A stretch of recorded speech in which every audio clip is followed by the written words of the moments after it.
pour l'élévation, pour le succès et pour la percée. Sers-toi de ma vie comme il te plaira. Protège-moi contre les attaques de l'ennemi. Bénis tous ceux qui vont nous suivre de par le monde. Sers-toi de nos vies pour amener un réveil mondial. Au nom de Jésus-Christ, j'ai ainsi prié. Amen. Nous acclamons le Seigneur.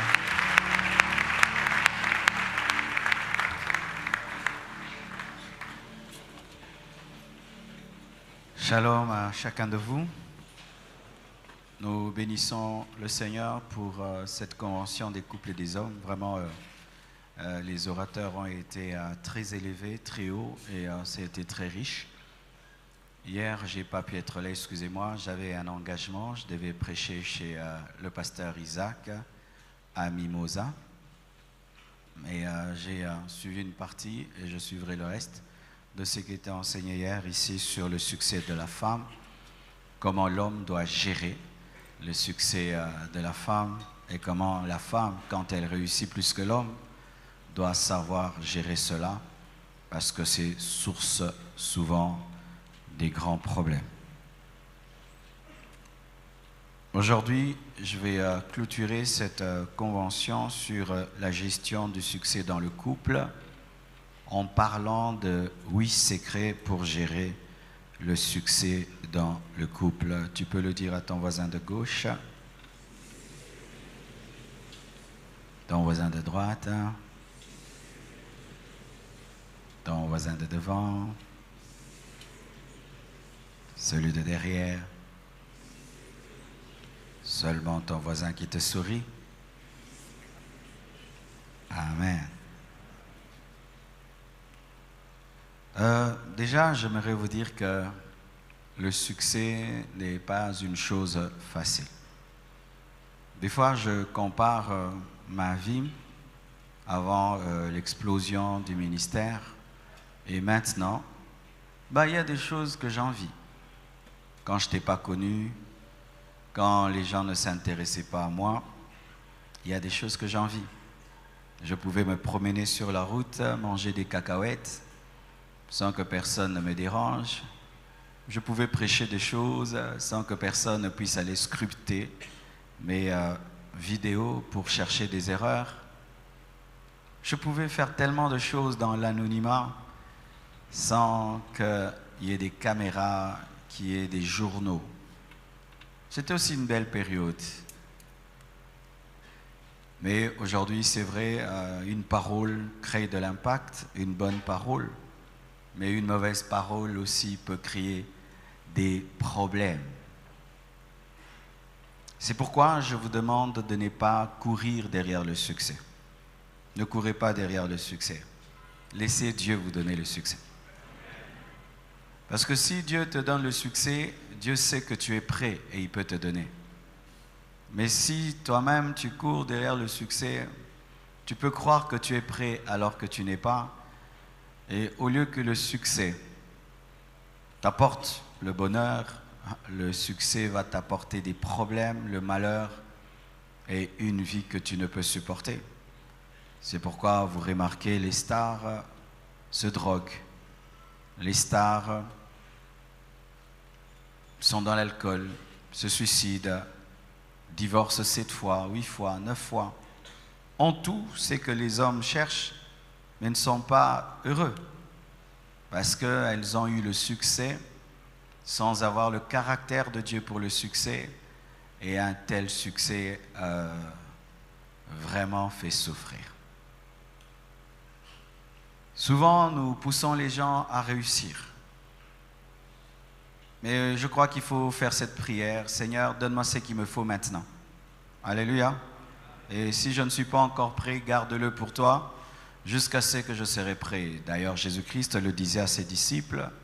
Il dit, j'ai beaucoup de choses à vous dire, mais vous ne pouvez les supporter. Et c'est vrai. Dieu a beaucoup de choses à te donner. Mais est-ce que tu peux les supporter? Tu peux supporter d'être connu? Tu peux supporter d'avoir beaucoup d'argent? Tu peux supporter d'avoir le pouvoir, d'avoir la puissance, de l'influence? Est-ce que tu peux supporter cela? Et des fois, nous croyons que nous pouvons. Comme Pierre pensait qu'il pouvait être à côté de Jésus-Christ en dépit de tout. Mais les temps et les circonstances ont révélé que Pierre n'était pas Pierre, Pierre était Simon. C'est pourquoi souvent le succès est un révélateur des caractères. Car un homme peut dire qu'il est humble tant qu'il n'a pas réussi. Il peut dire qu'il aime sa femme, elle est soumise à son mari, tant qu'il n'y a pas le succès. Mais quand le succès arrive, il révèle tout. Il révèle tout, mes frères. C'est pourquoi certains, le succès s'est transformé en malédiction. Le succès s'est transformé en honte parce qu'il a révélé qu'ils avaient un très mauvais caractère. Le succès amène trop de pression. Aujourd'hui même, vous imaginez, j'étais en train de venir, mais on m'appelle du Sénégal, je dois faire une vidéo pour dire que j'arrive au Sénégal.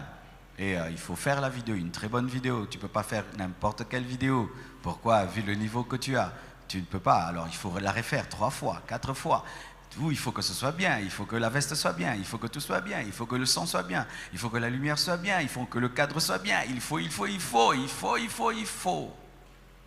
Beaucoup de pression à l'extérieur, beaucoup d'exigences, tout doit être bien. Tu n'as pas droit à l'erreur, mais pas seulement des exigences extérieures, à l'intérieur également aussi. Tu deviens très exigeant envers toi-même. Il y a des choses qui ne passent plus, que tu ne peux plus tolérer, que tu ne peux plus accepter. À la fois, tu vis une pression à l'intérieur, une pression à l'extérieur. Et il y a des gens qui craquent. C'est pourquoi, comme je l'ai dit, beaucoup de gens qui ont le succès sont attachés à la drogue, sont attachés à l'alcool pour pouvoir gérer le succès parce qu'ils n'arrivent pas à gérer la pression. C'est pourquoi même certains se donnent aux femmes. Ils ne se donnent pas aux femmes parce qu'ils sont, entre guillemets, impudiques, mais parce qu'ils ont besoin de la drogue qui est sécrétée par la sexualité. Mes frères et sœurs, ne demandez pas le succès, le grand, non. Demandez le cœur de Dieu pour que ce succès ne vous détruise pas. Et je vous assure, mes frères et sœurs, si je n'avais pas la base que j'ai reçue de Dieu dans la pauvreté, dans l'anonymat, en écoutant des hommes de Dieu durs, sévères avec moi, en lisant des livres durs, eh bien, je vous assure que ce qui m'est arrivé allait être une source de honte et de dérision. Heureusement que ça trouvait en moi un caractère, sinon ça allait détruire ma vie. L'élévation donne des vertiges. Vous voyez, lorsqu'on a construit ce pavement, on n'a pas mis de garde-fou. Ceux qui sont assis là n'ont pas besoin de garde-fou. Mais lorsque seulement tu arrives au premier étage, tu remarques quoi? Il y a des garde-fous. Et on utilise quand même la première salle. Mais vous voyez le gradin, on ne l'utilise pas. Pourquoi? C'est haut. C'est haut et il n'y a pas encore de garde-fou. Et on n'ose pas placer les gens là-bas. Alors que là-bas, il y a plus de vues. Là-bas, il y a plus d'air. Là-bas, on est plus à l'aise. Mais personne n'est assis là-bas parce qu'il n'y a pas de garde-fou. C'est-à-dire quoi? La hauteur sans garde-fou est un suicide. La hauteur sans principe est un suicide. La hauteur sans caractère est un suicide. Je vois des femmes qui prient que Dieu élève leur mari sans regarder le caractère de leur mari. Tu connais ton mari, tu le connais bien, mais tu jeûnes, tu pries que Dieu fasse de lui un millionnaire, que Dieu fasse de lui un grand, mais tu es en train de prier pour le perdre. Mais oui, mes frères, tu es en train de prier pour le perdre. Tu connais ta femme et tu pries que Dieu l'élève, mais tu la connais déjà. Dans peu, elle est orgueilleuse, dans peu, elle est suffisante, dans peu, elle est insoumise. Et tu pries que Dieu l'élève. Mais tu cherches quoi? Tu cherches que quelqu'un se place dans les hauteurs sans garde-fou. Je ne sais pas si déjà vous êtes trouvé au niveau d'un immeuble à 10 étages, 20 étages. Quand tu es en haut, il y a quelque chose qui t'attire. Tombe. Tu sens une attraction pour tomber. La hauteur donne la folie. La hauteur donne un esprit de suicide. ou tu vois quelqu'un qui a la gloire, mais il fait tout pour se détruire. Tu te dis, mais avec tout ce que tu as, avec ce que tu es devenu dans ce monde, avec tout le respect que les gens te donnent, mais pourquoi tu peux faire ça? Non, il est en haut et il y a quelque chose, un esprit de folie qui le pousse à faire des choses qui vont le détruire. C'est pourquoi il faut des garde-fous pour tenir, afin de ne pas tomber. Plus tu montes, plus tu dois monter avec des garde-fous. On n'élève pas que les marches d'un escalier, on met aussi les garde-fous à côté. Car si les deux ne vont pas ensemble, cette élévation va entraîner des morts. Et c'est ça le malheur de notre pays. Que ce soit sur le plan politique, que ce soit sur le plan ecclésiastique, nous tombons dans la grandeur, nous tombons dans l'élévation parce que nous avons recherché le succès sans rechercher le caractère qui soutient le succès. Nous avons recherché l'escalier sans avoir la manche, le garde-fou qui te permet de ne pas tomber. C'est pourquoi il y a des vertiges. Dans nos familles, nos parents nous poussent à réussir, mais souvent ne nous poussent pas à comment nous comporter dans le succès.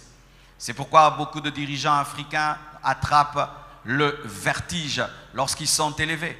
Mais regardez d'un autre côté, dans des nations comme l'Angleterre, dès le bas âge, le petit enfant est éduqué comme un prince. On lui dit, même si tu es un prince, tu vas faire les services militaires. Même si tu es prince, tu dois étudier comme tout le monde. Et tu vois, il devient le roi demain. Il n'attrape pas de vertige. Pourquoi ? Il n'a pas seulement été préparé au succès et à la gloire, il y a eu une école parallèle de caractère par rapport à l'école du succès. S'il n'y a que l'école du succès sans une école de caractère, le succès devient un danger et devient un problème. Il faudrait que toujours, de manière parallèle, qu'il y ait le succès et qu'il y ait le caractère. Amen. Alors voici le premier secret pour gérer le succès dans le couple. Il faut gérer ton temps. Ton temps et ton agenda surchargé parce que le succès engendre un agenda surchargé. Le succès ne te donnera plus de temps. Aujourd'hui, tu as le temps de faire ce que tu veux, mais quand le succès viendra, mon frère, tu vas haïr ton téléphone. Tu vas haïr ton téléphone. S'il n'y a pas quelque chose qui me persécute comme mon téléphone. Des fois, j'ai peur d'ouvrir mon téléphone. Je me sens bien quand je n'ai pas ouvert mon téléphone. Une fois que tu ouvres, ce sont des messages, des demandes, des sollicitations, des demandes, des sollicitations, des choses à régler, des rapports, des choses à régler. Et tu peux avoir ton téléphone de 4 heures jusqu'à 24 heures. Il y a toujours quelqu'un qui appelle. Celui-ci finit, l'autre prend, l'autre. Et tu n'as pas le temps pour toi, tu n'as pas le temps pour ta femme, tu n'as pas le temps pour tes enfants. Il faut gérer ton temps et ton agenda surchargé afin de trouver le temps pour ton couple et pour ta famille. Si tu as le succès et tu es incapable de gérer ton temps, de gérer ton agenda, le succès va détruire ton couple. Tu auras le temps pour les affaires, le temps pour le ministère, le temps pour tes clients, le temps pour tes contrats, le temps pour, mais tu vas oublier ta femme. C'est ainsi que beaucoup de couples sont détruits par le succès parce que l'homme ou la femme n'a pas un agenda dans lequel il dit « ça c'est le temps de mon épouse ». Je bénis Dieu quand je suis allé à Genève et directement je suis allé en Côte d'Ivoire. Mon épouse me dit, j'ai senti un vide parce que chaque matin on cause, chaque matin on mange ensemble. Il y a un rituel, donc le matin quand les enfants vont à l'école, c'est notre temps de causer et de manger ensemble. Et quand je suis parti, elle a trouvé qu'il y avait ce vide. Ça prouve quoi? Qu'il y a eu un temps dans ma vie où je lui ai consacré le temps pour elle-même. As-tu un temps pour ta femme? As-tu un temps pour tes enfants? Car réussir, c'est bien. Mais si ta femme n'est pas là, ça sert à quoi? Réussir, c'est bien. Mais si cela te prive tes enfants, cela sert à quoi? Des parents qui sont tout le temps dans leur travail, tout le temps en train de gérer leur succès, de gérer leur ministère, de gérer les affaires, mais ils n'ont pas le temps pour les enfants. Le Bill Gates de l'ancien temps, Job, avait le temps pour sa famille. Dans Job 1, verset 5, la Bible dit, Et quand les jours de festin étaient passés, Job appelait et sanctifiait ses fils. Il appelait et sanctifiait ses fils. Puis il se levait de bon matin et offrait pour chacun d'eux un holocauste. Car Job disait, peut-être mes fils ont-ils péché et ont-ils offensé Dieu dans leur cœur? C'est ainsi que Job avait coutume d'agir. Donc c'était une habitude, c'était un principe, c'était ça la vie de sa famille, sanctifier ses enfants, être avec ses enfants, veiller à leur spiritualité, faire des offrandes pour leur purification. C'était une coutume, ce n'était pas sporadique, c'était régulier, c'était coutumier, c'était une habitude, c'était un style de vie. Job qui avait des milliers de bœufs, Job qui avait des milliers d'agneaux, des centaines de serviteurs, mais en dépit de toutes ses occupations, Job avait le temps pour sa famille. Réussir, c'est bien, mais réussir sans tes enfants, eh bien, voici ce qui va t'arriver. Le jour que tu vieilliras et tu auras plein d'argent et que tu comprendras que les enfants et ta femme sont plus importants que ton argent, tu vas vouloir qu'ils viennent et ils vont te laisser seul avec ton argent, seul avec tes clients, seul avec tes compagnies, seul avec ton entreprise, seul et sans bonheur. Car la vraie richesse, ce n'est pas l'argent. La vraie richesse, c'est Dieu. La vraie richesse, c'est ta femme, ce sont tes enfants, c'est ton mari. Alléluia. Les Européens ont compris cela. Ils travaillent beaucoup, mes frères, du matin au soir. Ils n'ont même pas le temps de parler dans le métro. Tout le monde est concentré. Tu as vu que dans l'avion, ils travaillent dans l'avion. Mais quand il s'agit des vacances, il faut voir. Il faut voir comment ils sont là avec leurs enfants. Ils transportent les enfants. Ils sont avec les enfants. Pendant 1 mois, 2 mois, ils sont là parce qu'ils savent qu'après c'est le travail. Après il faut lutter. Après il faut chercher. Et ces temps-là, tu peux tout lui prendre, mais ne lui prends pas ses vacances parce que c'est la seule période qu'il peut donner comme il se doit à sa femme et à ses enfants.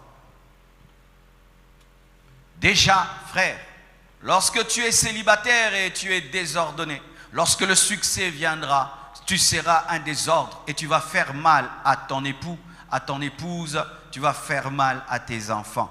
Les célibataires qui sont ordonnés deviennent ordonnés lorsqu'ils se marient, car tu vas être ce que tu es aujourd'hui, mais en plus grand lorsque tu te maries. Alors c'est pourquoi je vous prie d'avoir une montre et je vous prie d'avoir un téléphone avec des alarmes et je vous prie d'avoir un agenda, un programme et d'étudier vos journées et d'étudier vos semaines et d'étudier vos mois. Tu peux remarquer que lundi j'étais très occupé, j'ai pas donné assez de temps à ma femme. Mardi j'ai pas. Oh mais je dois me rattraper. Pendant cette semaine je dois me battre, me rattraper. Je dois la faire sortir. Et quand tu as l'idée, comme tu as le désir de la faire sortir, tu pourras saisir l'occasion de le faire. Mais si tu es tout le temps l'argent, le travail, la carrière, l'argent, le travail, la carrière, tu n'as pas le temps de regarder ta femme, comment elle est triste, comment tes enfants sont tristes, comment autour de toi il n'y a plus personne, il n'y a que la recherche du succès. Alléluia. Genèse 26, verset 8, la Bible dit ceci.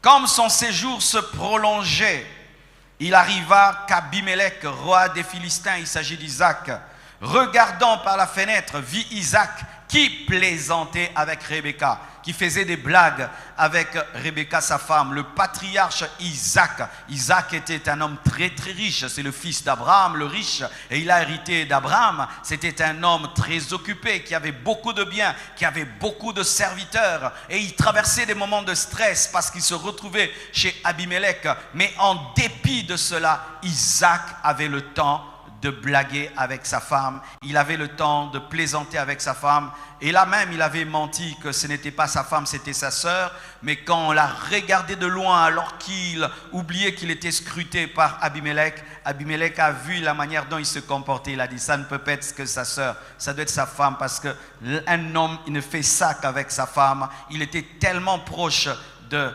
Rebecca qu'Abimelech, sans prophétie, a su que c'était sa femme, malgré que Isaac était un homme élevé, malgré qu'il était un homme riche, il avait le temps de rire avec sa femme. Il y a des hommes, quand ils deviennent grands, il ne blague plus avec sa femme, il ne rit plus avec sa femme. Il est là très autoritaire à la maison parce qu'il est devenu un grand chef. Il est ministre et il est ministre à la maison. Il est général dehors et il est général à la maison. Il est millionnaire dehors à la maison aussi, se comporte comme un millionnaire. Pourquoi? Il commande tout le monde à la maison, il commande tout le temps. Il n'a pas le temps de rire, il n'a pas de moment d'intimité. Mais le grand Isaac avait le temps d'avoir des moments d'intimité, des moments où il pouvait être un humain face à sa femme. Ainsi, il ne dit pas, je suis grand, j'ai du succès, j'ai pas le temps pour ma famille, j'ai pas le temps pour ma femme. Es-tu plus grand qu'Isaac? Es-tu plus grand que Job? Est-ce qu'il y a un seul ici qui peut dire qu'il a autant de biens et autant de succès que Job, autant de biens, autant de succès qu'Isaac? Aucun d'entre nous. Et si ces hommes ont eu le temps, nous aussi nous avons le temps. Ce n'est qu'une question de volonté. Amen. Amen. Malgré que tu as le temps. Vous savez, je suis tellement occupé que je n'ai pas le temps, moi, d'aller souvent dans les restaurants le matin ou à midi. Je dois prier, j'ai plein de choses à faire. Mais vous savez que des fois, je vais avec mon épouse à 22h30 dans un restaurant. Ça veut fermer, tout le monde est parti, on nous connaît. Et puis, on est seul dans le restaurant. Nous deux, on nous connaît, on est là, on parle 30 minutes, 45 minutes, et puis on part. Comme je n'ai pas le temps de lui donner 12h, 13h parce que je dois prier, même 22h, même 22h30, des fois je suis avec les frères qui sont à la sécurité, ils veulent m'accompagner, je dis, hé frère, Tigala, c'est l'heure de ma femme, amen, hein? Alléluia, alléluia frère, coach. Vous savez, plus Dieu t'élève, des fois tu es embrouillé par tous ces gens qui te font la sécurité, hein? Tu aimerais être tellement des fois cool, mais ils sont tout le temps là. Ah, j'aurais jamais cru que j'envierais des fois mon ancienne vie, je vous assure. Des fois même tu veux être tout seul, mais on t'impose, tu dois toujours avoir quelqu'un. Deuxième chose, il faut gérer tes nouveaux amis et amies. Pourquoi? Le succès amène des nouveaux amis. Que tu le veuilles ou pas, quiconque réussit aura de nouveaux amis. Quiconque, parce que le succès attire, le succès ouvre des portes, le succès ouvre des portes, brise les frontières et les limites. Ainsi, tu vas rencontrer de nouvelles personnes avec lesquelles tu n'as pas grandi, qui n'ont pas ton éducation, qui n'ont pas ton passé. Vous allez vous retrouver dans la gloire, vous allez vous retrouver dans le succès, vous allez vous retrouver dans des grands endroits. Et chacun a son passé, chacun a son histoire, chacun son caractère, chacun sa vision, chacun sa manière de faire. Et qu'est-ce qui arrive? Ces amis, lorsqu'ils viennent, si tu n'as pas la sagesse, peuvent détruire ta vie. Il faut savoir gérer les nouvelles relations. Et ne tombez pas non plus dans le piège de refuser les relations qui viennent par le succès. Il y a certains qui enseignent ça. Oh, on ne m'aimait pas quand j'étais pauvre. Maintenant, je suis riche, c'est pourquoi tu es venu. Oh oui, c'est pourquoi il est venu. Qu'est-ce que tu veux qu'il fasse? Qu'il ne vienne pas, il vient. Alléluia. Ça, ce sont les enfants qui disent ça. Amen. Hein? Ce sont les enfants qui disent ça. Tu commences à un restaurant qui n'est pas très connu et qui n'est pas terrible. Tu auras 10 clients. Mais une fois qu'il est connu, tu auras 1000 clients. Tu vas les chasser pour dire, quittez mon restaurant. Vous n'étiez pas là quand j'étais pauvre. Alléluia. Mais tu commences un restaurant, on suppose, et ça ne marche pas. Eh bien, qui va venir te proposer des grandes affaires? Mais une fois que quand ça marche, quelqu'un va te dire, je peux te vendre un bus pour tes pains, je peux te vendre un bus pour tes croissants. Mais c'est une relation. Pourquoi tu vas refuser? Mais il ne faut pas que cette relation te détruise. Amen. Et pour que les nouvelles relations ne te détruisent pas, il faudrait que tu aies déjà un caractère suffisamment trempé dans la présence de Dieu pour que personne ne puisse te modifier, mais puisse te compléter. Amen. Hein? Car si tu n'es pas assez fort, on va te modifier. Mais si tu es fort, on va te compléter. Amen. Hein? Ce sont les personnes qu'on complète qui demeurent dans la grandeur, mais les personnes qu'on modifie perdent le succès et comment est-ce qu'on peut te modifier? C'est lorsque tu n'as pas de personnalité avant le succès. Et dans le succès, tu rencontreras des personnes qui ont une personnalité. Et les personnes qui ont une personnalité influencent toujours celles qui n'ont pas de personnalité. C'est pourquoi déjà, maintenant, tu dois avoir une personnalité. Dans la pauvreté, dans le manque, tu as une forte personnalité. Tu as des convictions, tu as des principes. Et lorsque l'élévation t'amènera des amis, tu pourras imposer ton caractère parce que tu sais ce que tu es par la grâce de Dieu. Amen. Sinon, ça va te changer. C'est pourquoi vous voyez même des hommes de Dieu, quand Dieu les lève, ils changent de message. Pourquoi? Ils rencontrent des amis qui prêchent autre chose, ils changent de message. Ils changent d'attitude, ils changent des choses, ils changent. Non, je prends en toi ce qui est bon par rapport à moi. Mais je ne prends pas tout de toi lorsque cela est incompatible à moi. Donne-moi l'amen. Il faut savoir gérer tes amis et tes amies, car l'élévation s'y amène des amis. Une sœur qui réussit ses études, elle termine, et puis elle va étudier quelque part, et puis elle devient députée, elle devient ministre. Elle aura des amis, elle aura aussi des amis.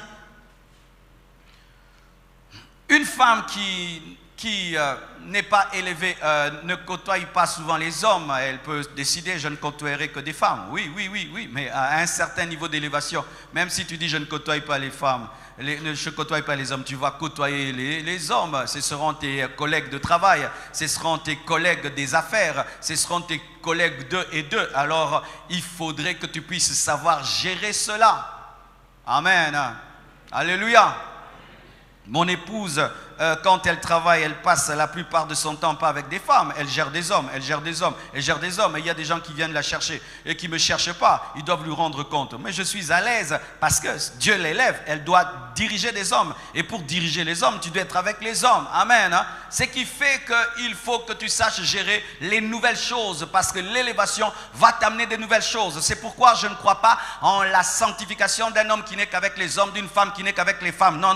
Moi, je crois en la sanctification d'un homme qui côtoie les hommes et les femmes, une femme qui côtoie les femmes et les hommes. Parce que si tu as une sanctification du lycée, dites lycée.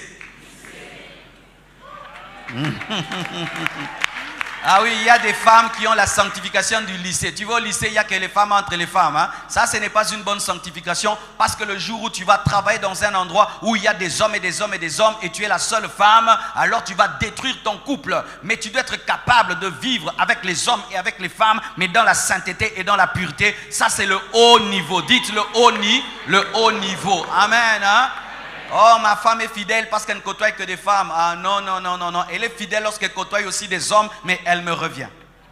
Mon mari est fidèle, il travaille qu'avec des hommes. Non, c'est un faux fidèle. Amen. Mais s'il côtoie aussi les femmes et il te revient, il est fidèle. Alléluia. Il faut avoir une sanctification 4x4. Amen. Qui marche sur la bonne route et qui marche sur les montagnes. Sanctification 4x4, car si tu n'as pas une sanctification 4x4, lorsque l'élévation va t'amener des nouvelles choses, tu tomberas. Amen. C'est même ces sanctifications-là. Oh, toujours avec ma femme. Oui, ça marche un peu, mais il faut avoir le niveau où sans ta femme aussi, tu te sanctifies, parce que des fois, on va t'envoyer en mutation et tu ne peux pas aller avec ta femme parce qu'elle doit rester avec les enfants et tu te retrouves seul maintenant dans un hôtel ou bien dans une grosse maison et tu dois être saint là-bas. Amen. C'est pourquoi la sainteté ne doit dépendre de personne, elle doit dépendre que de Dieu. Amen. La sainteté ne doit dépendre que de Dieu, car si la sainteté dépend de la présence d'un homme ou d'une femme, c'est une fausse sanctification. Amen. Gérer les nouveaux amis. La Bible dit dans Proverbe 18, verset 25, celui qui a beaucoup d'amis les a pour son malheur, mais il est tel ami plus attaché qu'un frère. J'aime l'équilibre de ce verset. Ce verset n'est pas contre l'amitié. Les gens l'utilisent à tort et à travers. Il est contre beaucoup d'amis. Il ne faut pas avoir beaucoup d'amis, ça c'est vrai. Lorsque Dieu t'élève, il faudrait que la plupart des nouvelles relations soient des relations d'affaires, de relations de travail, mais ne transforme pas toute relation d'affaires, toute relation de travail en amitié. C'est très dangereux parce que amitié suppose confidence, amitié suppose ouverture, suppose intimité, se présenter à l'autre dans sa faiblesse, et là, ce n'est pas bon. Mais il ne faut pas non plus que tu rejettes toute nouvelle amitié, parce qu'il y a des amis qui sont meilleurs que les frères. Amen. il y a des gens que j'ai rencontrés dans l'élévation et qui m'aiment plus que ceux que j'ai rencontrés dans la pauvreté. Ah oui, il y a des personnes que je viens de rencontrer qui me manifestent une loyauté que j'ai jamais connue, même auprès des gens qui m'ont connu dans la pauvreté, car certains même, ils sont jaloux, ils sont aigris et n'attendent que mon malheur. Mais j'ai rencontré des personnes dans la gloire, mais qui t'aiment comme si t'ont connu dans la pauvreté. Alors ne tombez pas dans le piège de rejeter quiconque vient lorsque Dieu fait de toi un grand homme, une grande femme. Certaines personnes, ce sont des Jonathan. Alléluia. Car Jonathan n'a pas connu David lorsqu'il était derrière les brebis de son père. Il a connu lorsqu'il a vaincu Goliath. Mais Jonathan était l'aide de David. Donne-moi l'amen. Amen. La Bible dit dans 1 Corinthiens 15, verset 33, « Ne vous y trompez pas. Les mauvaises compagnies corrompent les bonnes. » Alléluia. Les mauvaises compagnies. Mike Murdock a dit ceci: ton succès créera ta quête. Ta quête engendrera des besoins et ces besoins engendreront ta distraction et ta distraction amènera l'échec. Lorsque tu réussis, les gens te chercheront et les bonnes et les mauvaises personnes te chercheront. Les bonnes personnes vont créer en toi des bons besoins. Et les mauvaises personnes vont créer en toi des mauvais besoins. C'est quand tu vois un homme qui était fidèle à son épouse et quand il devient grand, il rencontre aussi d'autres grands, mais qui eux ne sont pas fidèles à leur épouse. Alors il se retrouve dans des restaurants et il voit à côté de son ami, ce n'est pas sa femme. Et l'autre, ce n'est pas sa femme. Ils ont leur copine et leur maîtresse. Et lui est seul. Et puis on lui dit, mais qu'est-ce que tu as et toi?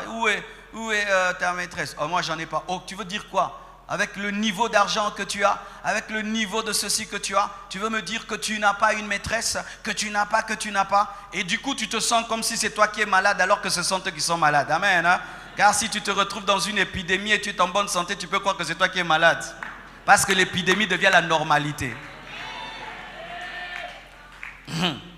Si vous êtes à 20 dans votre maison et tout le monde est malade sauf toi, tu vas croire que c'est toi qui es malade parce que tout le monde est en train de vomir sauf toi. Donc vomir devient normal. Et lorsque tu te retrouves parmi des adultères, des impudiques, tu es le seul, tu peux croire que tu es anormal. Non, ce sont eux qui sont anormaux. Amen. Hein? Parce que la sainteté, ce n'est pas la majorité, c'est lorsque tu obéis à la parole de Dieu. Amen. Hein? Mais tu vois des tels amis, une fois dans un restaurant, ils te disent, mais où est ta femme, où est ta maîtresse? Hein? Tu dis, non, moi je n'en ai pas. 2 fois, 3 fois, 20 fois, 50 fois, 1000 fois, 10 000 fois, ils te disent la même chose. Si tu n'es pas fort, ça va entrer en toi et tu vas commencer à avoir honte de ta sainteté. C'est pourquoi si tu n'as pas la force de t'affirmer face à de telles personnes, il faut briser la relation. Amen. Mais si tu es comme moi, je vais vous prêcher. Je vais dire, toi impudique, toi, tu ne sais pas que c'est le mari de Trumacer, tu es maudite. Rentre chez vous, je ne mange pas avec des gens comme vous. Si vous voulez qu'on continue à manger, que ces filles puissent dégager, sinon je rentre. Alléluia. Si tu es comme moi, sois avec Penza. Comme ça, la nourriture va se transformer en bololo. En français, la nourriture va devenir amère. Alléluia. C'est pourquoi ne sois pas étonné que des fois, lorsque tes amis veulent faire les bêtises, ils ne t'invitent pas, ils connaissent ta sainteté. Amen. Tu ne rates rien, tu ne rates rien. Amen. Tu sais que dans les entreprises, quand tes amis connaissent ta sainteté, ils ne t'invitent pas dans des endroits bizarres parce qu'ils savent que tu vas récupérer leurs copines. Un jour, on m'a invité dans une fête d'anniversaire. Et souvent, ils avaient l'habitude, quand il y avait une fête d'anniversaire, on invite un frère prêcher. Et les frères là, ils prêchaient sur l'anniversaire. Moi, quand je suis arrivé là, mes frères, j'ai vu que c'était une croisade d'évangélisation sans banderole. J'ai prêché, les copines ont commencé à pleurer. Et les copines se sont converties, les gaillards se sont fâchés. La bombe a été lancée. Donne-moi un amen. Même si c'est ton patron, dis-lui la vérité. Même si c'est ton chef, dis-lui la vérité. Parce que ton chef peut devenir un instrument du diable afin de détruire ton couple. Tu sais ça? Ouais, quand tu as un chef qui trompe sa femme et tu deviens son adjoint, pour qu'il soit à l'aise, qu'est-ce qu'il fera? Il voudra que toi aussi tu trompes ta femme pour que vous deux, vous soyez des complices dans l'adultère. Mais tu dois accepter de perdre le salaire, mais de garder la sainteté. De perdre le salaire, mais de garder la sainteté. Amen. Sans cela, mon frère, tu vas abandonner Dieu. Tu vas abandonner Dieu sans cela. Tu vas abandonner Dieu. Donc, gérer les nouveaux amis et les nouvelles amies. Oui, mes frères, ce n'est pas seulement dans le domaine des hommes, mais même dans le domaine des femmes. On a connu des femmes qui ont commencé à faire des grandes affaires et qui ont commencé à avoir des millions. Et quand elles se retrouvent entre elles, elles prennent de l'alcool, elles ont de petits garçons autour d'elles, et même d'autres se livrent au lesbianisme maintenant. Les femmes riches commencent à sortir avec des filles, petites filles, et toi tu fais des business avec des telles femmes, et elles commencent à te pousser à devenir insoumise à ton mari. Tu dois savoir sortir d'un tel groupe ou prêcher la parole, sinon ce succès va détruire ton couple. Troisièmement, il faut savoir gérer ses pulsions sexuelles. Parce que le succès intensifie la libido et le pouvoir. Des fois, les gens sont étonnés, mais comment ces hommes puissants, ces hommes riches, ces hommes qui ont le pouvoir, ils sont comme ça, ils aiment les femmes, ils sortent à gauche et à droite. C'est parce qu'il y a un principe psychologique. Lorsqu'un homme a beaucoup d'argent, lorsqu'un homme a beaucoup de pouvoir et beaucoup de puissance, il veut extérioriser ce pouvoir et cette puissance de manière sexuelle. C'est pourquoi dans l'ancien temps, les rois avaient beaucoup de femmes. Vous voyez, comme Salomon, les rois avaient beaucoup de femmes. C'était pour extérioriser son pouvoir et sa puissance. C'est pourquoi dans le village, le chef du village avait beaucoup de femmes pour extérioriser son élévation. Il devait avoir beaucoup de femmes. C'est dans la chair de l'homme. C'est ce que le pasteur Soumbé là nous a prêché. Il a dit que l'homme aime les femmes et n'aime pas la femme. L'homme naturel, l'homme païen, pas l'homme chrétien. L'homme naturel aime les femmes. Il n'aime pas la femme. La polygamie est dans l'homme naturel. Mais lorsque tu connais Christ, l'homme chrétien aime la femme et il n'aime pas les femmes. Amen. Et alors, lorsque l'élévation vient, le succès vient, tu dois être capable de gérer tes pulsions qui te poussent à extérioriser ton pouvoir, extérioriser ta puissance, extérioriser ton argent, extérioriser ton argent. Ce sont des folies que les hommes font. Il devient riche, il achète des maisons à une femme là-bas, il achète une maison à une femme là-bas, une voiture là-bas, une voiture là-bas, une voiture là-bas. C'est pourquoi? Parce que le succès et le pouvoir élèvent le désir sexuel. Mais écoutez le grand Job.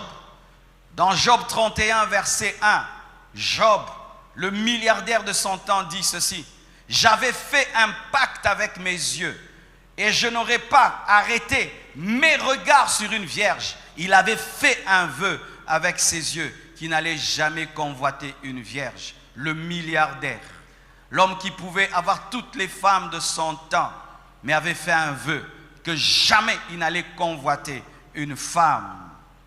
1 Corinthiens 9, verset 27, la Bible nous dit, Paul, « Mais je traite durement mon corps et je le tiens assujetti de peur d'être moi-même rejeté après avoir prêché aux autres. » Mon frère, ma sœur, si Dieu t'élève et tu n'as pas la maîtrise de ton corps, l'élévation va te détruire. Car l'élévation rend attirant. Regardez un peu. Des fois, je regarde certaines stars. Il y a une star que je connais là, vraiment, elle était brûlée presque, on dirait brûlée. Mais il faut voir comment la star là a du succès. Les femmes l'aiment beaucoup. Et tu regardes, tu dis, ah.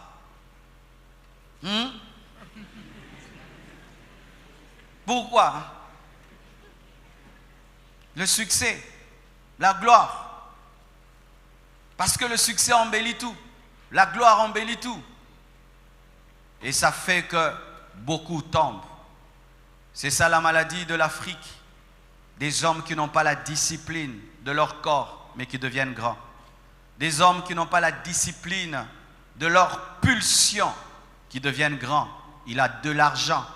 Et là, il profite de cet argent pour commencer à détruire les couples des autres, à détruire les enfants des autres. Regardez même, rien que devenir professeur à l'université, comment les gens utilisent ça pour détruire. Rien que devenir un professeur.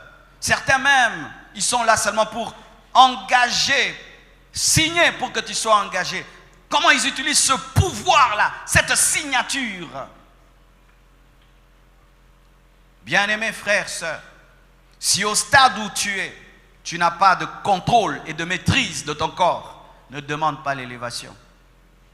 Ne demande pas l'élévation, mon frère. Demande que Dieu te délivre. Demande que Dieu te libère. Parce que l'élévation te donnera le pouvoir de faire ce que tu veux faire. Car des fois, tu as le désir de pécher, mais tu n'as pas l'argent pour pécher. Tu as le désir de pécher, mais tu n'as pas l'argent pour aller au lieu où tu veux pécher. Mais le succès te donnera le pouvoir de pécher et les moyens d'aller là où tu veux pécher. C'est quand ça te détruira et ça te conduira en enfer. Paul était un homme élevé. C'est vrai qu'il n'avait pas des millions, mais c'était un homme très influent. Rien que par ses lettres, il a pu influencer des cultures, influencer des peuples. Il a prêché la parole devant des rois, un grand homme. Mais écoutez ce qu'il dit: je traite durement mon corps, je le tiens assujetti, de peur d'être rejeté moi-même après avoir prêché aux autres. Et cela même dans le ministère. Ne cherche jamais un grand ministère sans discipline. Ne cherche jamais un grand ministère sans discipline. Si tu es conscient que tu es un indiscipliné, que tes pulsions te contrôlent, ne demande pas l'élévation. Tu vas commettre des bêtises et tu mourras du sida. Quatrième secret, il faut gérer ton orgueil et ton insoumission. Pourquoi? Parce que le succès rend souvent orgueilleux et rebelle.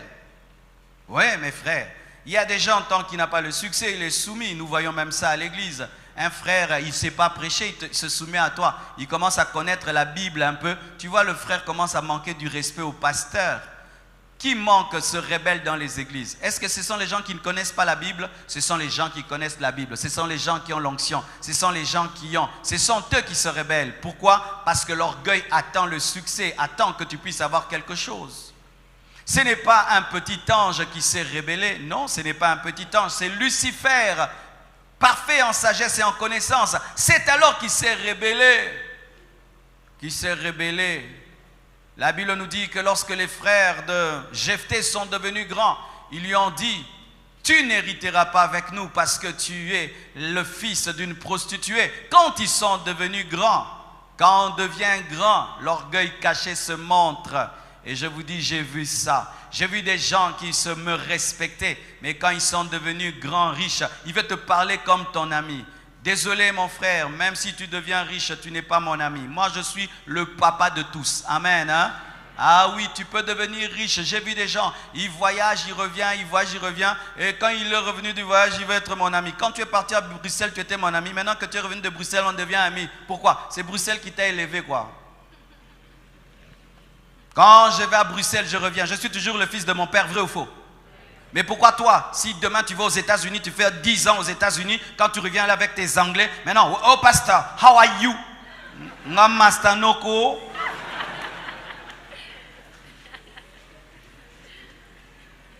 Est-ce que j'ai appelé papa, pap, ça va?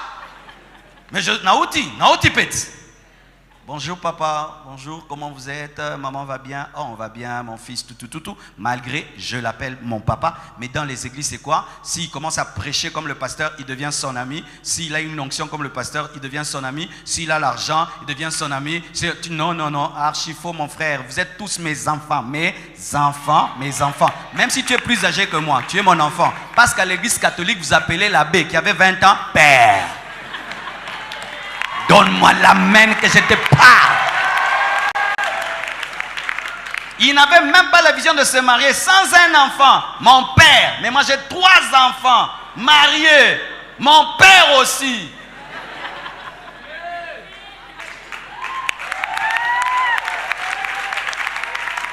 Alléluia. L'orgueil. Il faut que tu gères ton orgueil et ton insoumission. Il y a des femmes soumises quand elles dépendent de son mari. Pour manger, c'est son mari. Pour se vêtir, c'est son mari. Pour une voiture, c'est son mari. Mais quand elle devient autonome, que son mari lui achète ou pas, elle peut s'acheter. Que son mari fasse ou pas, elle peut faire. C'est quand tu vois l'insoumission se faire. Elle ne peut plus repasser. Elle ne peut plus te servir à table. Elle ne peut même plus t'appeler son mari. Non. Tu deviens un ami avec lequel elle vit. Je crois l'homme de Dieu l'a dit ici. Quand un homme a l'argent et il fait tout pour une femme, Il trouve que c'est normal et naturel de le faire. Mais si pendant un temps, le mari n'a pas de travail, mais c'est la femme qui travaille, c'est elle qui paye tout. Il faut voir comment les femmes maltraitent leur mari. Il y a un mari comme ça que j'ai connu. Il fallait voir ce que sa femme lui faisait. J'ai eu pitié de lui. Pitié de lui vraiment. Tu sens vraiment qu'il est mort mais vivant. Que fera-t-il? C'est elle qui fait tout. Il peut discipliner les enfants. La madame enlève la discipline. Il peut dire plus jamais ça. Elle fait. Pourquoi? C'est sa maison, c'est sa voiture. Mais nous, vous habitez chez nous, vous faites ce que vous voulez, comme si c'est chez vous. Mais c'est vrai, non?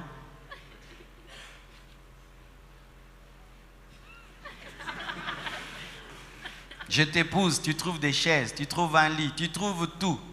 Mais tu commences à commander dedans, vrai ou faux? Je peux même dormir sur les canapés, tu me dis on ne dort pas sur les canapés. Mon propre canapé, je me réveille aussi, je vais dormir dans les lits. Mais que ce soit à l'envers. Ou c'est la maison de la femme. Et elle dort sur le canapé. Tu dis arrête de dormir sur les canapés, va dormir dans la chambre. Hé! Yanga moko, na sombaki. Ata na buki, non remplacé.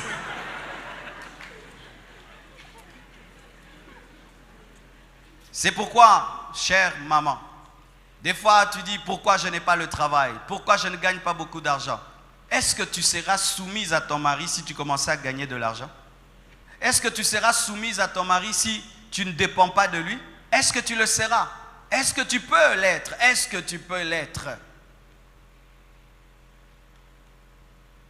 La Bible dit ceci dans Proverbe 18, versets 11 à 12. La fortune est pour le riche une ville forte. Dans son imagination, pas dans la réalité. Alors que c'est faux. Avant la ruine, le cœur de l'homme s'élève, mais l'humilité précède la gloire.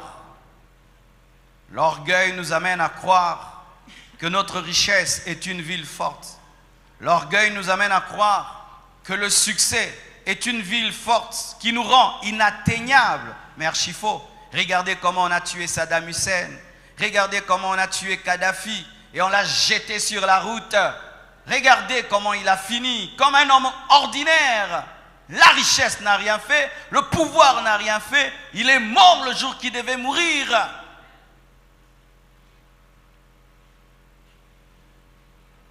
Mourez à votre orgueil. Et ce qui est malheureux, il y a des pauvres orgueilleux plus que les riches. Yo bonga jamais na vie. Il n'a rien. Mais il faut voir comment il est imbu de lui. Tu n'as même pas envie de l'aider. Il n'a rien, il n'a rien. Rien. Mais orgueilleux. Des mauvaises réponses. Une mauvaise attitude. Frère, tu es maudit. Tu es envoûté. Qu'est-ce que tu as? Qu'est-ce que tu as d'être orgueilleux comme ça? Tu n'as rien. Tu n'es pas très intelligent. Tu n'es pas très beau. Tu n'as pas beaucoup d'argent. Maintenant, tu es orgueilleux de quoi? De quoi? Il y a des gens comme ça. Maintenant, quand il est orgueilleux comme ça, tu les regardes. Oh, look, on y les os les bongo. Oh, il les a pétés. Alors, cahier.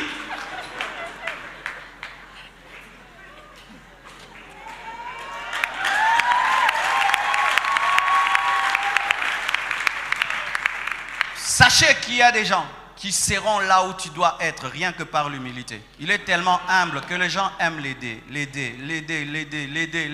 il y a des gens qui sont tellement orgueilleux, tu n'as même pas envie de l'aider. Et même si tu l'aides, il va t'insulter. Il va insulter ce que tu vas lui donner. Il va insulter même ce que tu vas faire pour lui. Il va prendre ce que tu lui donnes comme s'il te méprisait. Avant la chute, le cœur s'élève. C'est dire quoi? Même si tu as le succès, quand ton cœur commence à s'élever, sans prophétie ni vision, tu vas chuter. Que Dieu te donne un cœur rempli d'humilité. C'est beau.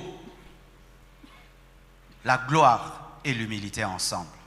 C'est beau de voir un homme qui a tout pour s'enfler, mais qui vit comme s'il n'a rien. Une telle personne, sans vision ni prophétie, mourra dans la gloire, mourra dans le succès. Tu peux la maudire, ça n'atteindra jamais sa vie parce que son humilité devient une tour forte. Ce n'est pas la fortune qui est une tour forte, c'est l'humilité qui protège l'homme grand. Alléluia. Et voyez un exemple Dans Esther 1, versets 9 à 12, il s'agit de Vachi, la première femme d'Assérus. La Bible nous dit, la reine Vachi fit aussi un festin pour les femmes dans la maison royale du roi Assérus. Le 7e jour, comme le cœur du roi était réjoui par le vin, il ordonna à Meumam, Bizza, Arbona, Bicta, Abagta, Zeta et Carcasse. Ne donnez pas de tels noms à vos enfants. Les 7 eunuques qui servaient devant le roi Assérus, d'amener en sa présence la reine Vachi avec la couronne royale pour montrer sa beauté au peuple et aux grands, car elle était belle de figure. Mais la reine Vachi refusa de venir quand elle reçut par les eunuques l'ordre du roi. Et le roi fut très irrité et il fut enflammé de colère. C'est comme ça qu'Esther l'a remplacée. Pourquoi la reine était orgueilleuse? Parce qu'elle était très belle. Pourquoi elle était orgueilleuse? Parce qu'elle aussi avait un festin avec les femmes. Alors on lui dit de quitter son festin dans lequel elle régnait, elle dominait. On l'a dit de quitter ce festin devant tout le monde. On lui dit arrête ta fête, quitte ta fête, entre, va dans la fête du roi. Et là-bas tu ne seras pas le centre, c'est lui qui sera le centre. Et il va te présenter pour sa gloire. Elle a refusé.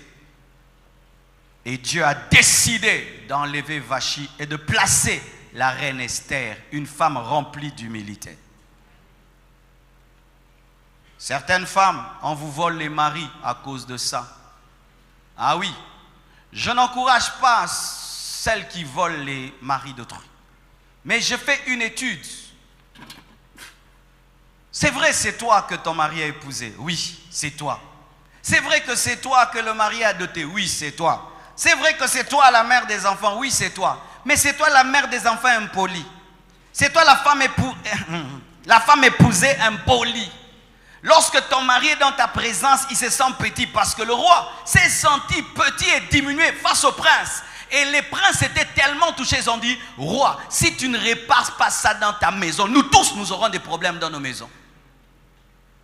Mais ce mari qui t'a épousé, qui t'a honoré, celui que tu traites comme moins que rien, parce que tu es élevé, parce que tu es intelligente, parce que tu es belle, parce que tu es, mais il va ailleurs.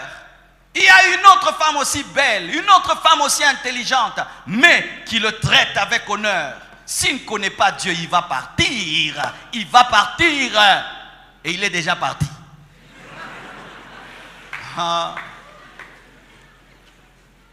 Un jour, il y a très très longtemps, on était au début du ministère. Moi et Mal, on est allé prêcher à l'église Nzambe Malam. En ce temps-là, on ne prêchait pas trop dans d'autres églises. Alors on était habitués à notre église Compassion. Nous, on prêche et tout, il n'y avait pas trop d'honneur autour de nous. Mais alors, on a commencé à m'inviter. Alors, je suis allé prêcher à Nzambe Malam. J'arrive à Nzambe Malam, l'église de Lemba. Tu entres à la porte là. Il y a des protocolaires grandes comme ça, toutes belles. À la porte. Homme de Dieu, homme de Dieu. On entre comme ça avec Mal. On prêche. Et quand il faut boire de l'eau, elle s'agenouille pour nous proposer de l'eau. Oh, on regardait comme ça. Oka maï. Maïa kofu kamelela. En français, s'agenouiller pour donner l'eau. Et alors on a fait, je crois, 3 jours là-bas dans l'honneur. On se sentait vraiment des hommes prédicateurs. Donc tu sens que tu as l'onction, mais tu sens aussi que tu es l'homme. Donc tu as le plaisir d'aller encore prêcher, parce que quand tu vas arriver, tu sais qu'on finit de prêcher, Mal à part, et puis il me dit, pasteur, si j'épouse une là-bas, est-ce que c'est un péché? Je dis, Mal, ce n'est pas un péché. Non, en ce temps-là, il n'y avait pas Christa, il n'y avait pas Christa, ne vous en faites pas.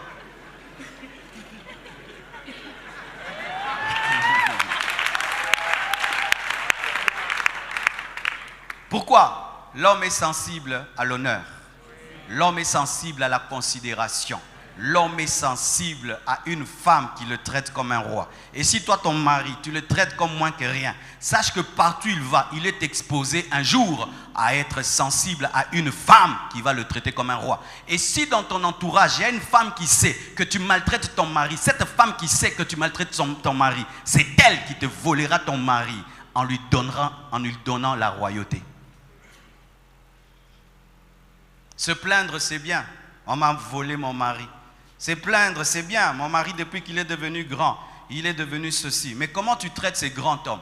Ce grand homme qui est honoré partout, sauf dans sa maison. Ce grand homme qui est félicité partout, sauf par sa femme. Ce grand homme qui est élevé partout, sauf. C'est quand tu vois un homme qui devient grand et qui va tomber avec une femme qui n'a même pas le niveau de sa femme parce que là-bas, il se sent roi. Esther était une fille de pauvre. Esther était une juive, était une captive. Mais le roi a épousé une fille de pauvre, a épousé une orpheline de père et de mère qui n'avait aucun héritage, qui n'avait rien. Remplaçant Vachi qui était une princesse déjà. Pourquoi? Il a trouvé en elle l'honneur et la soumission. Donc lorsque Dieu commence à élever ton mari, maman, mets-toi aussi à jour que c'est un homme élevé. Amen. Parce qu'il y a aussi des fois le problème des femmes. Tu as épousé ton mari, il n'était rien du tout. Et Dieu l'élève, tu continues à le traiter comme rien du tout. Il n'est plus rien du tout. Amen. Hein? Il n'est plus rien du tout. C'est comme le président qu'on a aujourd'hui. Quand il entre, c'est monsieur le président. Amen. Hein? Même sa femme doit dire que monsieur le président. Vrai ou faux? Il est aussi président de sa femme. Vrai ou faux? Alors si partons le traite monsieur le président, mais sa femme ne le traite pas comme monsieur le président, c'est un problème, vrai ou faux? C'est ça. Tu dois apprendre à te mettre à jour. Car au début, tu peux avoir un mari qui quémandait, qui n'avait rien. Mais Dieu l'élève, il devient un grand homme. Tu dois comprendre que mon mari est devenu un grand homme. Maintenant, tout le monde lui parle comme un grand homme, mais toi, tu lui parles comme un petit homme. Tu es en train de créer un problème en lui. Et Satan, qui connaît le principe, va envoyer quelqu'un qui va combler ce vide. Comme aussi des hommes. Sa femme devient grand, il devient jaloux de sa femme, ridiculisant sa femme tout le temps, tout le temps. Un homme va célébrer ta femme, un homme va élever ta femme, un homme va reconnaître sa valeur et il va te voler ta femme. Nous devons toujours apprendre à nous mettre à jour par rapport à ce que deviennent nos conjoints. Vachi a été remplacé par Esther à cause de l'orgueil provoqué par son élévation. Quantièmement? Cinquièmement. Il faut savoir gérer l'argent pour ne pas être dominé par lui, car le succès bizarrement rend avide. S'il y a des gens qui ne se rassasient pas, ce sont les gens qui réussissent. Tu vas voir un pauvre, il se contente d'être dans une case, une hutte, d'aller pêcher et puis de ramener un poisson, il mange avec sa famille et il est heureux. Mais le riche, il va avoir la dernière montre, il va avoir la dernière voiture, il va avoir le dernier téléphone qui a les 3 caméras, il veut avoir la maison dans le nouveau quartier, il veut.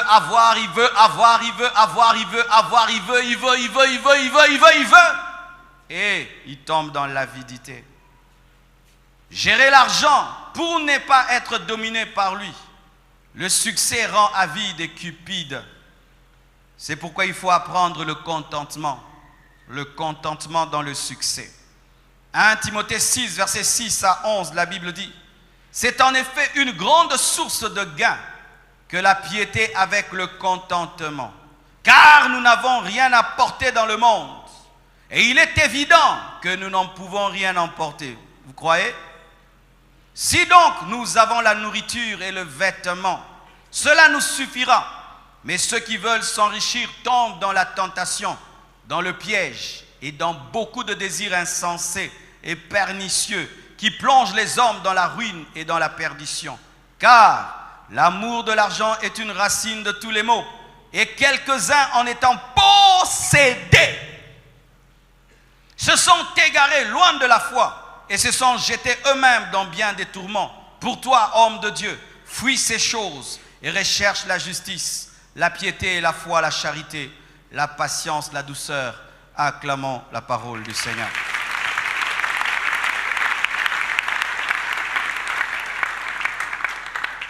Si tu veux garder ton couple dans le succès, l'argent doit demeurer un serviteur.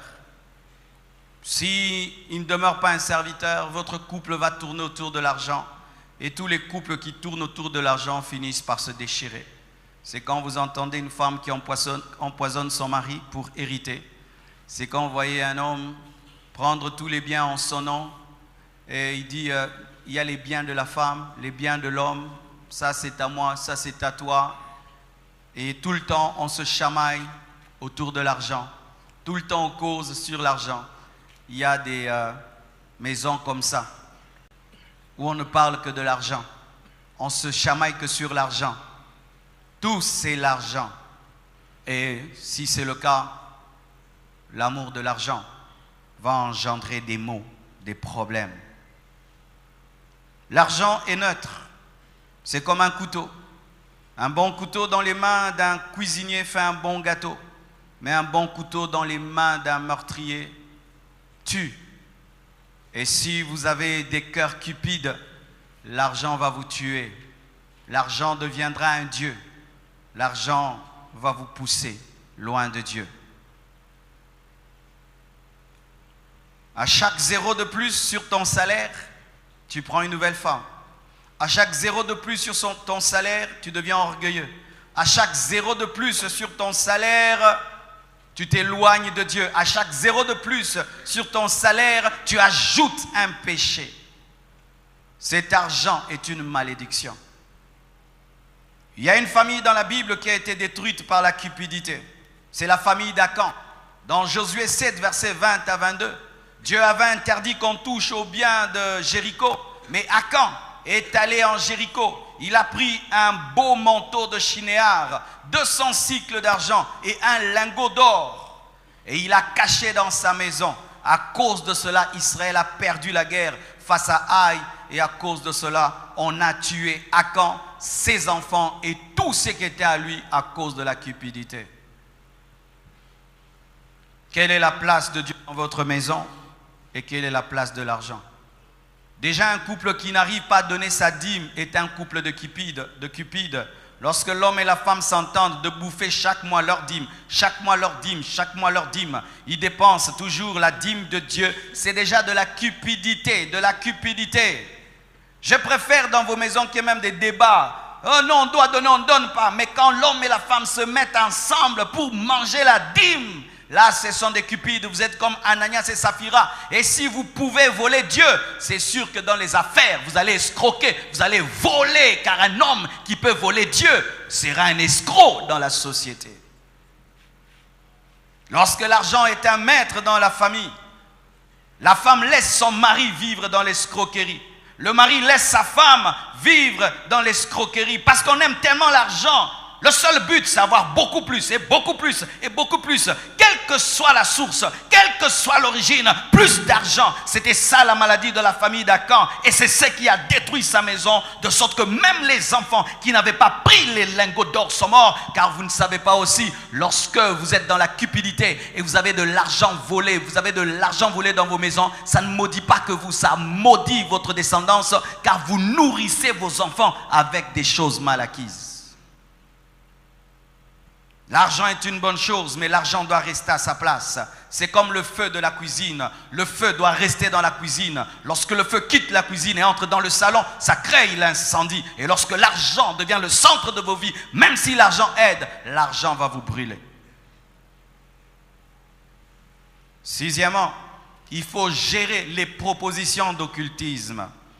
Il faut gérer les propositions des mauvaises alliances.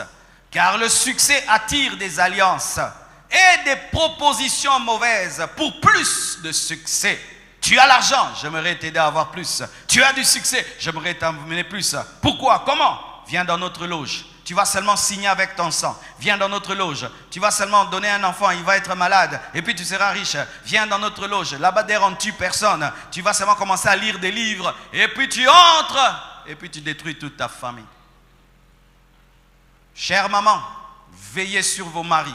Lorsque vous voyez des personnes bizarres commencer à s'en approcher, dites, ton ami là, je ne le sens pas. Alléluia, veille sur ton mari. Quand il commence à lire des livres bizarres, dis, tes livres là, je ne les aime pas. Veillez sur cela. Parce que souvent, Satan, il attend que tu sois élevé pour te proposer des choses.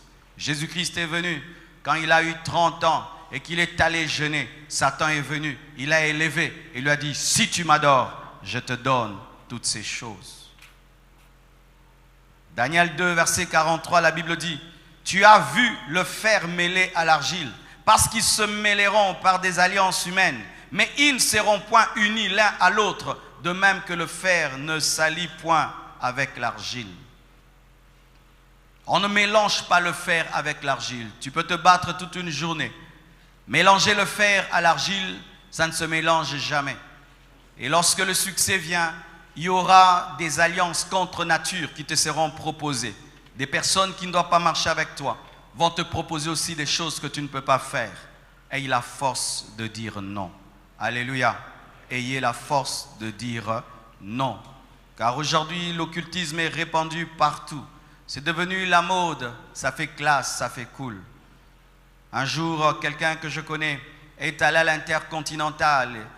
Il est allé faire du sport. Et alors qu'il sortait, il a dit, mais j'ai vu quelqu'un que je connais bien, mais il était en train d'aller dans une salle. Mais devant cette salle, c'était une réunion des occultistes.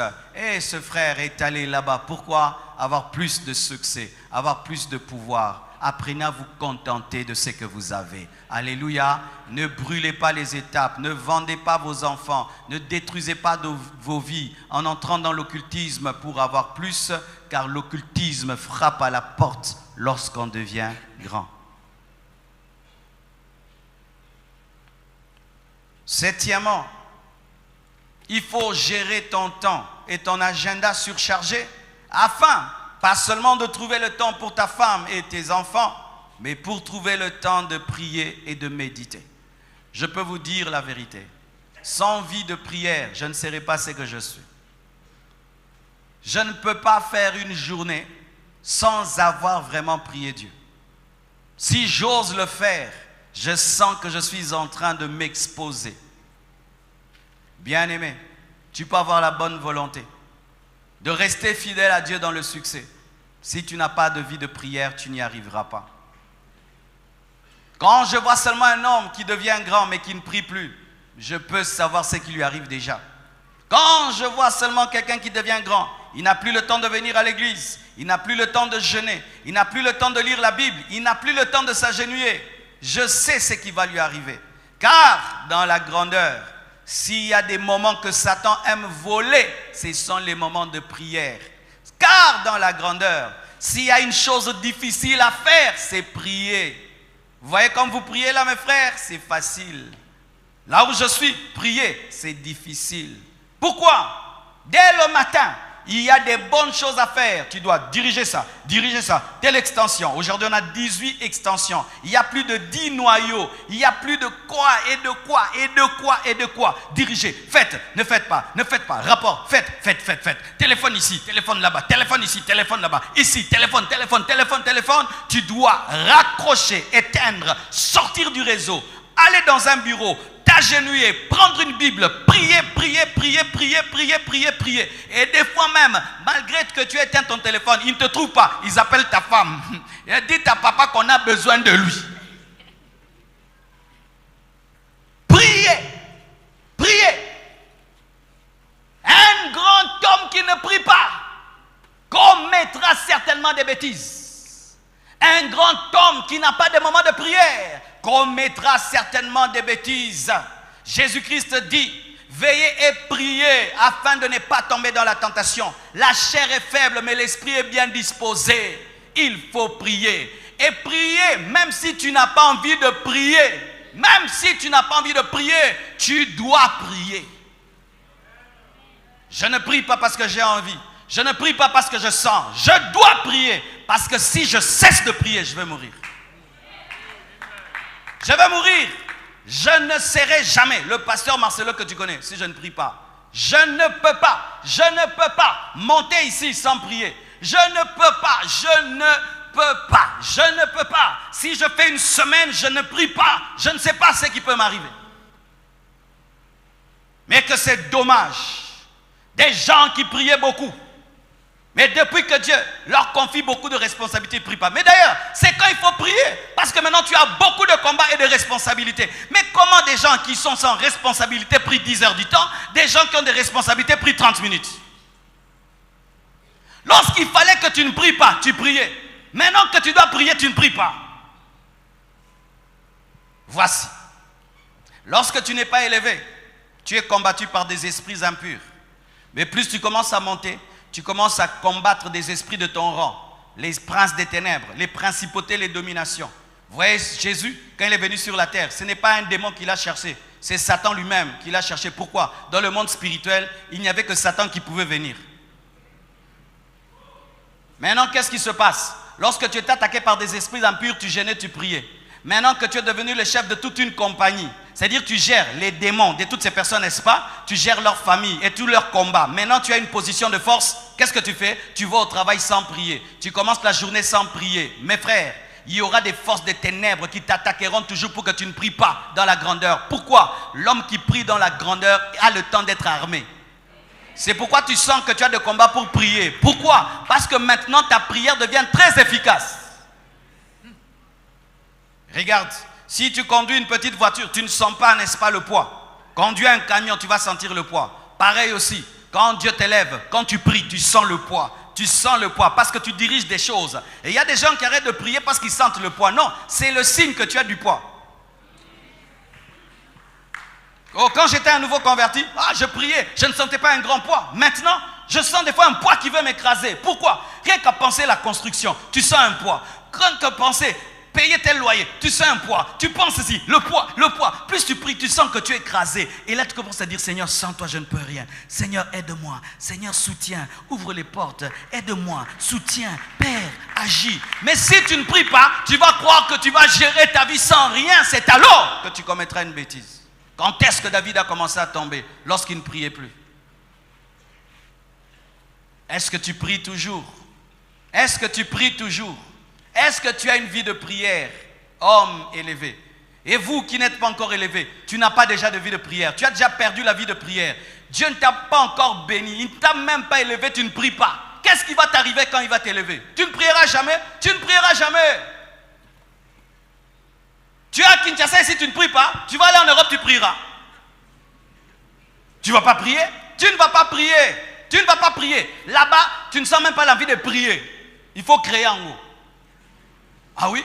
La première fois que je suis arrivé en Europe, tu sens que tu ne sens pas la vie de prier. Tu ne sens pas. C'est beau. C'est beau. Donc pour ce cas, moi, et puis je dis non, Dieu est partout. Il est en Afrique, il est ici. Je m'agenouille. Et puis tu commences à prier. Et déjà, ce qui va te choquer, c'est le changement de climat. Tu es habitué à prier dans la chaleur. Là-bas, il fait très froid. Donc, pour ce pongi. Il dit non, tu te lèves. Alléluia. Faites très attention. Si tu n'as pas de vie de prière, tu ne seras jamais grand. Dieu a tellement pitié de toi qu'il ne veut pas te créer des problèmes. Je vous dis la vérité, je vous dis la vérité. Pourquoi les hommes de Dieu au Congo ne vont pas très loin? Parce que quand Dieu les élève, ils ne prient plus. Ils ne prient plus. Ils ne s'agenouillent plus devant Dieu. Il devient un professionnel de Dieu. Et Dieu dit, mon fils, là où il va, il y a des grands combats. Mais il perd la vie de prière comme ça. 30 minutes, 10 minutes de prière. Ok, je ramène l'élévation au niveau de 10 minutes. Comme ça, il ne va pas affronter des esprits très hauts. Parce qu'il n'a pas la vie de prière par rapport à ça. Priez, mes frères. Lisez la Bible. Jeûnez. Méditez. Et quand tu deviens grand, tu dois avoir un lieu où tu pries. Tu dois créer un lieu où tu pries. Où tu fuis tout le monde. Tes travailleurs, tes responsabilités, tout tu fuis. Tu éteins ton téléphone, tu vas fuir là-bas. Parce que sans le lieu secret, il n'y a pas de puissance en public. Tout ce que je te dis, je l'ai reçu en secret. Tout ce que je suis en train de dire ici, je l'ai reçu en secret. Donc si je n'ai pas de secret, je n'aurai pas de puissance en public. Et si tu n'as pas de puissance en public, qu'est-ce qu'il y a? Il y a des esprits impurs, il y a des puissances des ténèbres, il y a des forces de ténèbres qui t'attendent. Alléluia. Oh, quand c'est moi, c'est toujours les débordements. Ok, j'ai fini. Ok, j'ai fini. J'ai besoin de 5 frères. Venez, je vais donner un exemple. 5 frères.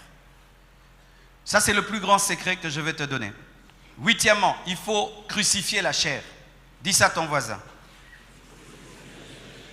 La Bible dit dans Galates 5, versets 24 à 26, « Ceux qui sont à Jésus-Christ ont crucifié la chair avec ses passions et ses désirs. Si nous vivons par l'Esprit, marchons aussi selon l'Esprit. Ne cherchons pas une vaine gloire. Ceux qui sont à Jésus-Christ ont crucifié la chair avec ses passions et ses désirs. Si nous vivons par l'Esprit, marchons aussi selon l'Esprit. » Amen.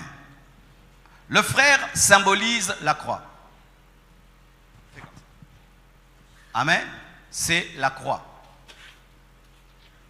Le frère symbolise l'ancienne nature, qui est la chair. Le frère symbolise la nouvelle nature, qui est l'esprit. C'est pas toi. Amen. Le frère symbolise les démons. Le frère symbolise le Saint-Esprit. Ça va? Suivez. Tout ce que j'ai prêché ne peut s'accomplir sans ce que je veux dire. Parce que pour prier, tu dois crucifier la chair. Pour être humble, tu dois crucifier la chair. Pour méditer la parole, tu dois crucifier la chair. Amen. Hein? Pour discipliner ton corps, tes pulsions, tu dois crucifier la chair. Vous savez pourquoi en soi le succès détruit les couples? Parce que les couples sont des couples des vivants. Quand les couples sont les couples des morts, les morts ne divorcent pas. Avez-vous déjà entendu un mort divorcé? Ce sont les vivants qui se remarient.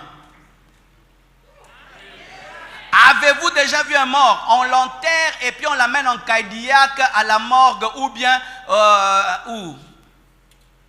au cimetière et vous voyez le corps tout d'un coup à Bétiboué.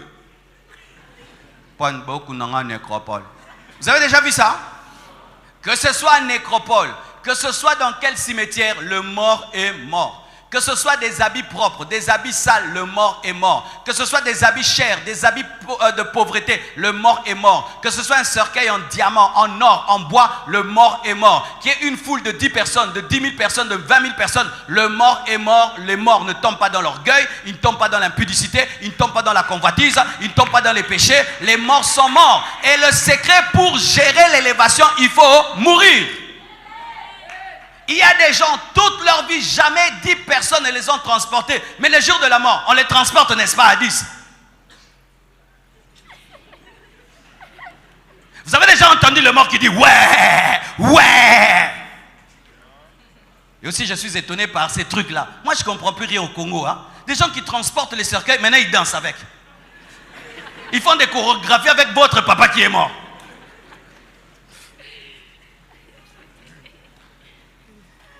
Mais jamais tu ne vois le mort s'enfler. Pourquoi? Il est mort. Mais si seulement il est évanoui et on le transporte et tout, vous allez sentir le cercueil bouger et puis il descend.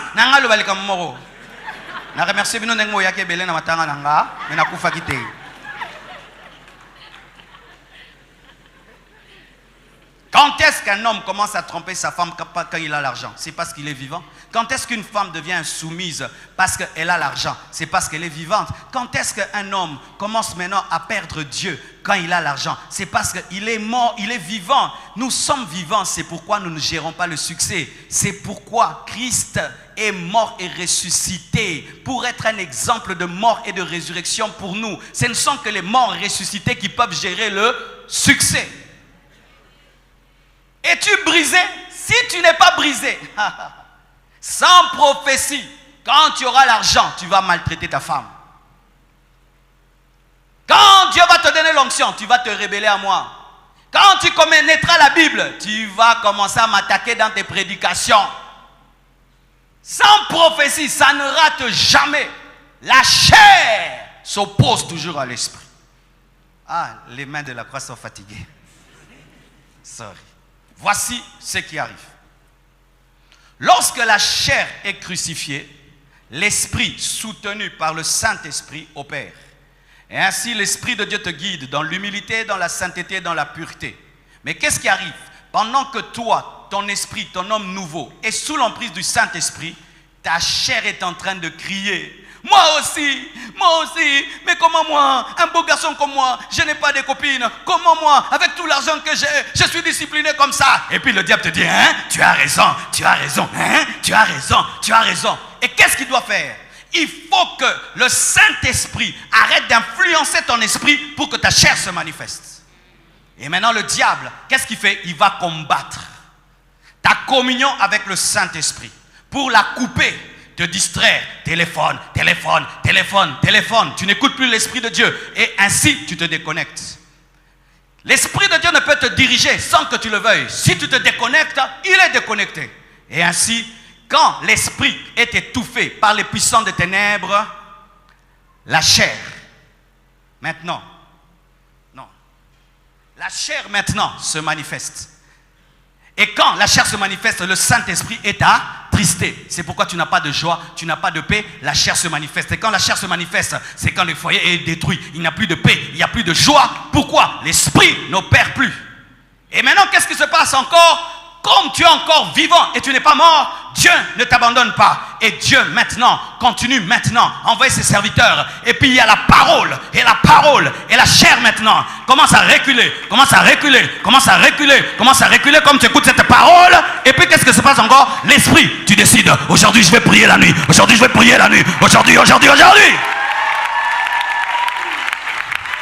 C'est ça le combat de tous les jours. Certains ici, c'est votre chair qui se manifeste. D'autres, c'est votre esprit. Si ton esprit se manifeste, ton couple sera stable. Si c'est ta chair, ton couple sera détruit. Maintenant, comment tu peux vivre ça? Il faut que tu croies en la croix. Et il n'y a pas de croix sans une personne. Parce qu'ensemble, nous n'avons pas cru en la croix. Nous avons cru en l'œuvre de celui qui est mort à la croix. Parce que ce n'est pas la croix qui nous sauve, c'est l'œuvre de celui qui est mort à la croix qui nous sauve. Parce qu'avant la croix de Jésus-Christ, il y avait des croix, mais c'est la croix de Jésus-Christ qui sauve. Donc, tu dois croire en Jésus. Croire en Jésus, c'est quoi? Croire en Jésus-Christ, c'est pas dire je crois. Croire en Jésus-Christ, c'est prendre ta vie et la bâtir sur lui. Croire en Jésus-Christ, c'est prendre ta vie, tu lui donnes. Croire en Jésus-Christ, c'est avoir confiance qu'en lui tu es sauvé. Croire en Jésus-Christ, c'est faire de lui ton modèle. Croire en Jésus-Christ, c'est faire de lui ton conseiller. Croire en Jésus-Christ, c'est devenir totalement donné à lui. De sorte que ce n'est plus toi qui dirige ta vie, mais c'est lui qui dirige ta vie. C'est ça, croire en Jésus-Christ. Ce n'est pas venir à l'église avec ta femme, oh nous croyons en Jésus. Maintenant, tu peux croire en Jésus-Christ, mais tu n'as pas la force de vivre comme Jésus. C'est pourquoi l'autre consolateur, le Saint-Esprit, doit venir t'aider. Vous ne pouvez pas mener une vie chrétienne avec Christ sans le Saint-Esprit. Si tu veux, dans le succès, garder la stabilité, crois en Jésus. 2, dépend du Saint-Esprit. 3, laisse le Saint-Esprit crucifier ta chair tous les jours de ta vie. Et jamais tu seras déstabilisé. Les morts gardent la gloire. Les vivants tuent la gloire. C'est ça le secret, mes frères. Je suis mort, c'est pourquoi cette église est vivante. Le jour que je vais vivre, cette église mourra. C'est ma mort qui garde cette église en vie. Le jour que je vivrai, cette église mourra. Tant que le pasteur est mort, l'église grandit. Quand le pasteur devient vivant, l'église meurt. C'est pourquoi ce sont les eunuques qui gardaient les femmes des rois, parce que les eunuques étaient morts physiquement et ne pouvaient toucher à la femme du roi. Mais le jour où l'eunuque devient puissant, le problème commence. Ton problème, tu sais c'est quoi? Tu es vivant. Moi. Yo sarana mbalo kanzanga. Mbali nzamba tomboli boye. Ngo sara bomoi. Mosuni. Alléluia. Mais regardez Job, l'homme le plus grand du monde. Sa femme lui dit, maudit Dieu meurt. Il tombe malade, sa femme l'abandonne. Quand Dieu le guérit et lui rend sa richesse 7 fois plus qu'avant, qu'est-ce qu'il fait? Il épouse cette même femme, il était mort. Si tu meurs, tu seras discipliné. Parce qu'un mort, si tu le mets ici, demain tu le trouves ici. 2 mois tu le trouves là, il va pourrir là, n'est-ce pas? Quand tu es mort, tu entres dans un hôtel, il n'y a pas ta femme, tu es avec des millionnaires, tu restes dans ta chambre, tu pries, tu prêches, tu rentres, tu pries, tu prêches, tu rentres, tu prends l'avion, tu rentres à Kinshasa, sans tâche.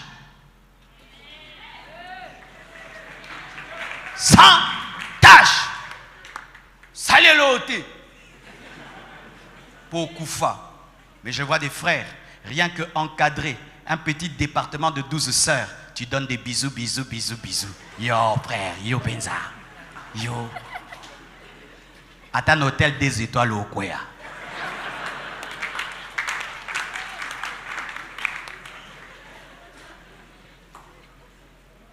Dis à ton voisin, ce n'est pas la faute de Dieu. Si tu n'es pas grand, tu es vivant et Dieu a peur. Que Dieu vous bénisse.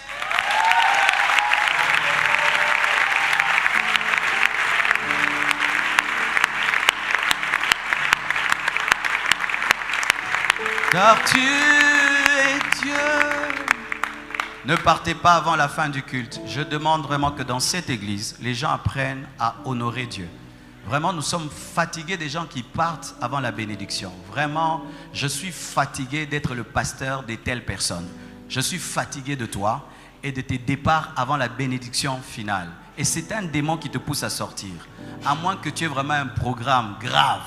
Mais si c'est une mauvaise habitude que tu as, aujourd'hui, répentez-vous de cela parce que vous ratez la bénédiction. Parce que la bénédiction, ce n'est pas seulement écouter la parole, c'est recevoir la dernière prière. Prions, rendons grâce au Seigneur. Rendons grâce au Seigneur.